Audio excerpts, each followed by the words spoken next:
Salut tout le monde et bienvenue pour cette partie 2 sur le thème du Titanic. Si vous ne l'avez pas vu, je vous conseille d'aller tout de suite aller voir la partie 1 puis de revenir, puisque dans la partie 1, je vous raconte un petit peu la théorie de l'incendie à bord du Titanic et ce qui aurait pu être la véritable raison du naufrage. Et maintenant, on va parler de théories un petit peu plus absurdes, mais que je trouve quand même très intéressantes. Du coup, restez, parce que vous savez qu'il faut toujours attendre jusqu'à la fin avant de former son opinion. Du coup, je commence très fort, puisque cette première théorie, c'est une théorie qui dit qu'en fait, il se pourrait que le Titanic n'ait jamais coulé.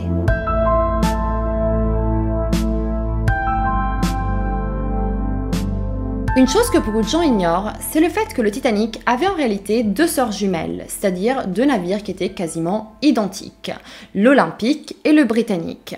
Et les trois navires appartenaient à la même compagnie, la White Star Line. Les navires se ressemblent tellement que certains documentaires ont utilisé l'image de l'Olympic pour représenter le Titanic.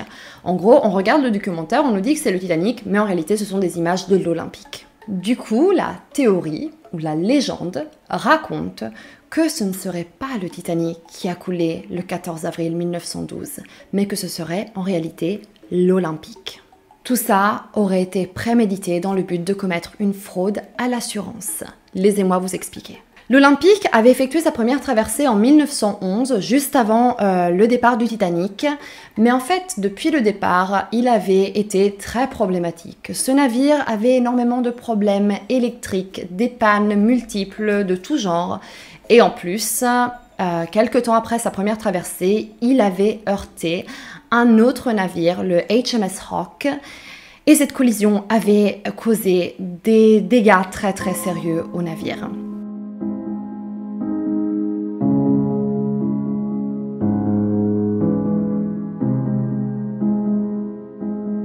Des dégâts que l'assurance ne prenait pas en charge et qui auraient été très très coûteux à réparer. Du coup, c'était vraiment un navire qui avait causé que des problèmes à la White Star Line. L'idée aurait donc été de faire passer l'Olympic pour le Titanic. Changer le nom à l'extérieur du bateau, faire embarquer les passagers comme s'ils étaient en train d'embarquer à bord du Titanic, puis orchestrer cette collision accidentelle avec l'iceberg, mais pas de panique parce qu'ils savaient qu'il y avait le Californian pas loin qui aurait pu le secourir. Du coup, l'idée c'était de faire tout ça sans qu'il y ait aucune perte humaine. Dans la nuit du 14 au 15 avril, pendant le naufrage du Titanic, le SS Californian est arrêté à proximité sur un champ de glace. Radio éteinte, il ne voit pas les nombreux messages de détresse du Titanic, et l'équipage ne réagit pas non plus aux fusées qui sont envoyées. Son commandant Stanley Lord est mis en cause pour ne pas avoir porté secours aux 1500 victimes et voit sa carrière brisée. L'Olympic aurait coulé sans regret, puisque de toute façon la White Star Line voulait s'en débarrasser. Ils auraient récupéré tout l'argent de l'assurance, puisque l'assurance aurait couvert un naufrage, et ils auraient pu garder comme ça le réel Titanic, qui était l'Olympic du coup, puisqu'on a échangé les noms, mais ce dernier aurait pu continuer à naviguer pendant des années. Mais on sait très bien que le plan ne s'est pas du tout passé comme prévu, puisque le Californian n'a pas répondu aux signaux de détresse du Titanic. Du coup, on sait aussi que 1508 personnes ont perdu la vie cette nuit-là. Il faut que je mette l'accent sur le fait que ceci sont des théories. Il n'y a rien de confirmé, de prouvé dans ce que je suis en train de raconter. Je vous invite à faire vos propres recherches si c'est un sujet qui vous intéresse. Mais voilà, tout ce que je dis, prenez-le avec des pincettes. Je vais maintenant vous parler de la deuxième théorie, qui est celle qu'une momie maudite aurait causé le naufrage du Titanic.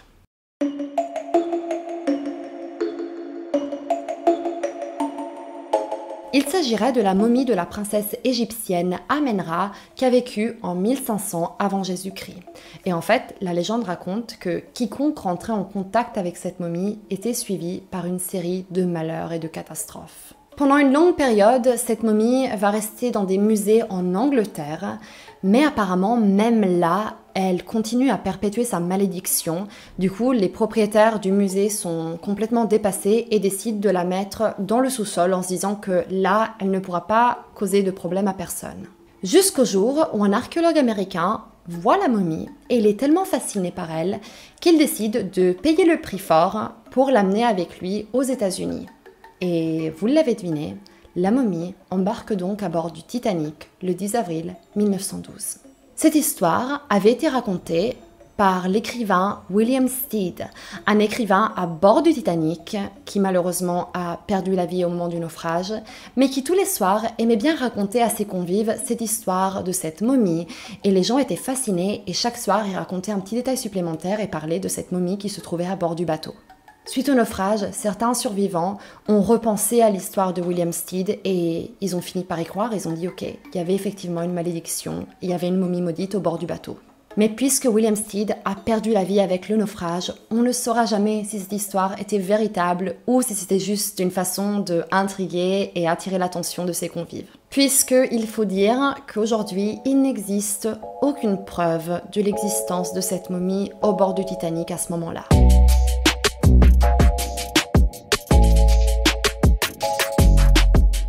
Et maintenant pour la troisième théorie, et là on change complètement d'ambiance parce qu'on va parler du film. Du coup voilà, c'est un petit peu plus léger, c'est une fan théorie qui nous dit qu'en fait, Jack Dawson et Jay Gatsby seraient la même personne. Vous avez vu les deux films, vous savez que les deux rôles sont incarnés par Leonardo DiCaprio, et en fait, cette théorie nous dit que Jack Dawson aurait réussi à se sauver et à atteindre les États-Unis. Il aurait donc essayé de reconstruire une vie dans l'espoir qu'un jour Rose réapparaisse dans sa vie, mais aurait fini par trouver l'amour avec une autre femme, Daisy. Je sais pas ce que vous allez penser de cette théorie, j'avais envie de l'inclure parce qu'elle m'a surpris et j'ai trouvé que ça pouvait être une espèce de fin alternative, mais je sais pas si c'est quelque chose qui a été pensé de base ou si c'est juste les fans qui se sont amusés à trouver ce lien. Mais voilà, j'avais envie de l'inclure et c'est sur ce qu'on va terminer cette série sur le Titanic.